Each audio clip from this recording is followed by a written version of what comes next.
வணக்கம் நேயர்களே, இது ஆஸ்டின் தமிழ்ச்சங்கத்தின் வரவிருக்கும் நிகழ்வுகள் பவர்ட் பை ஆன்போர்ட் ஏஐ. வணக்கம். தீபாவளி நெருங்கிடுச்சு. இந்த வருஷம் ஏடிஎஸ் தீபாவளி கொண்டாட்டம் எப்போன்னு தெரிஞ்சுக்க எல்லோரும் ஆவலா இருப்பீங்கன்னு நினைக்கிறேன். ஆமாம், இந்த வருஷம் கொண்டாட்டம் ரொம்ப விசேஷமா இருக்க போகுதாமே. என்ன கருப்பொருள் வச்சிருக்காம? இந்த வருஷம் கருப்பொருள் பஞ்சபூதங்கள்: நிலம், நீர், நெருப்பு, காற்று, ஆகாயம். இதுதான் தீம். புறநானூற்று பாடல் ஒன்னையும் மேற்கோள் காட்டியிருக்காங்க. மண் திணிந்த நிலனும் நிலம் ஏந்திய விசும்பும் விசும்பு தைவரு வழியும் வழி தலையிய தீயும் தீ முரணிய நீரும் என்றாங்கு ஐம்பெரும் பூதத்து இயற்கை போல போற்றார் பொறுத்தலும் சூழ்ச்சியது அகலமும் வலியும் திரளும் அழியும் உடையோய். முரஞ்சியூர் முடிநாகராயர், புறநானூறு. நிலம் போல் பொறுமை, வானம் போல் சூழ்திறனை குறிக்கும், காற்றை போல் வலிமை, தீயை போல் எரிக்கும் திறன், நீரை போல் அழிக்கும் கொடைத்திறன் என ஐம்பெரும் பூதங்களின் இயல்புகளை போற்றும் வகையில் இந்த பாடல் அமைந்துள்ளது. Look deep into nature and then you will understand everything better. Albert Einstein. Wow, ரொம்ப அழகா இருக்கு. நிலம் பொறுமையை குறிக்கும், வானம் சூழ்திறனை குறிக்கும், காற்று வலிமை, நெருப்பு எரிக்கும் திறன், நீர் கொடுக்கும் திறனை குறிக்கும்.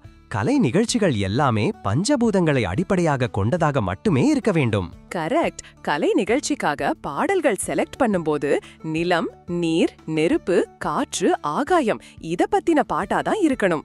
ஒரே எலிமெண்ட் பத்தி பாடலாம், இல்ல பல எலிமெண்ட்ஸ் பத்தியும் பாடலாம். ஆனா கருப்பொருளோட ஒன்றி போகாம இருந்தா அந்த பாட்டு ஏத்துக்க மாட்டாங்க. அது முக்கியம். குழுவுல எத்தனை பேர் இருக்கணும்? நிகழ்ச்சியோட நேரம் எவ்வளவு இருக்கணும்? ஒரு குழுவுல குறைஞ்சபட்சம் 4 பேர் இருக்கணும். நிகழ்ச்சி 4 நிமிஷத்துக்கு மேல இருக்க கூடாது.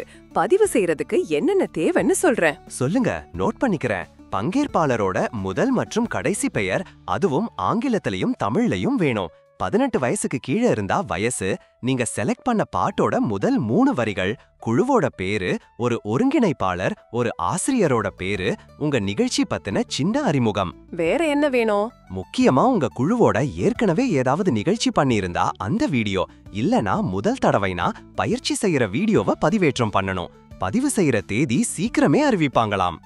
சரி, நோட் பண்ணிட்டேன். வேற என்ன முக்கியமான தகவல் இருக்கு நியூஸ் லெட்டர்ல? ஆமாம், ஆஸ்டின் தமிழ்ச்சங்கத்துல ஆயுள் உறுப்பினரா சேரலாம். அப்படி சேர்ந்தா டிக்கெட்ல தள்ளுபடி கிடைக்கும், நிகழ்ச்சிக்கு முன்னுரிமை கிடைக்கும். அது மட்டும் இல்லாம மெம்பர்ஷிப் ஃபீஸ டாக்ஸ்ல கழிச்சுக்கலாம். சூப்பர். இது நிறைய பேருக்கு உபயோகமா இருக்கும்.